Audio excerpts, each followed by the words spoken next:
اللهم صل على خير البشر. اعملوا لايك واشتراك واضغطوا على الجرس ليأتيكم الجديد. ادعمونا في قناتنا واكتبوا لنا في الكومنتات.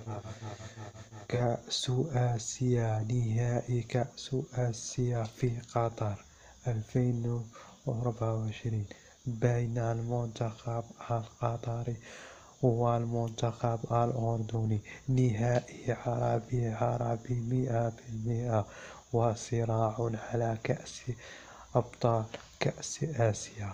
ولكن الصراع بدأت الصافرة الصينية.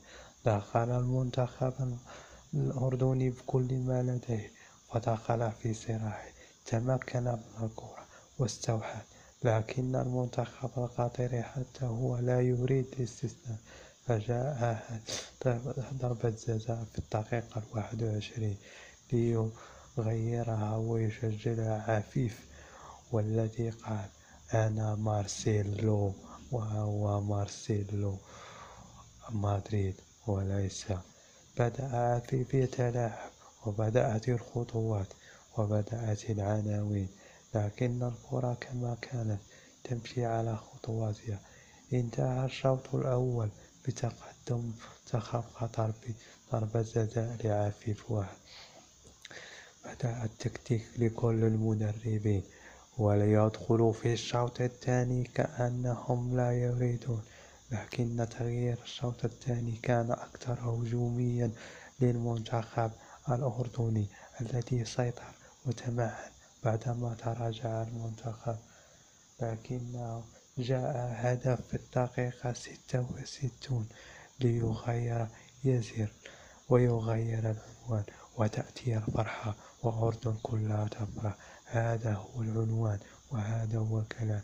مبروك للأردن. لكن الصراع لم ينتهي، فبدأت الصراع، ثم جاء في الدقيقة 72 من ضربة جزاء التي غيرت العناوين. عفيف سجلها في الدقيقة 72 وغير المرمى، وتقدم قطر مرة أخرى. بدأ الصراع، لكن هكذا العناوين وهكذا كانت. كيفما يكون فعفيف الذي اصطدمهم، فبدأت المجادلة وبدأت الحيرة. الأردنيين لم يستسلموا رغم أنهم كانت لديهم إمكانيات، لكن هكذا كانت كرة القدم.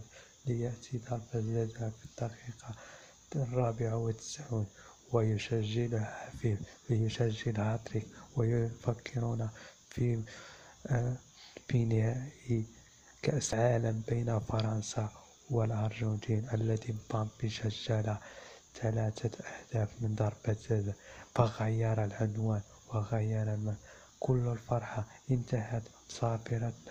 بدأت الفرحة في قطر، وبدأت الفرحة لأن منتخبهم سيتوج بالمرة الثانية بعدما توج في 2019 في الإمارات، والآن يتوج في 2023 في قطر وفي بلاده وأمام جماهيره، ليكون النهائي لعفيف ومارسيلو الذي لقبته بمارسيلو مدريد.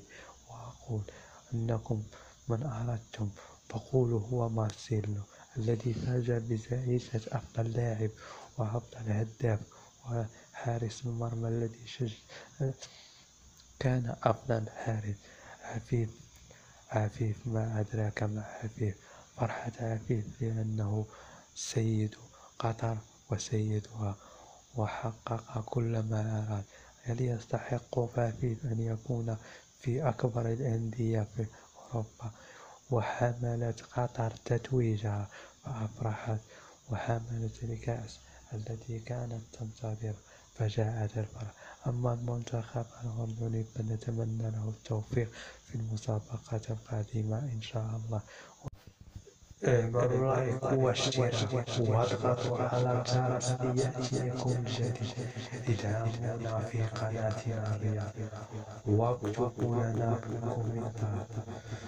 دمتم في رعاية الله، وإلى اللقاء.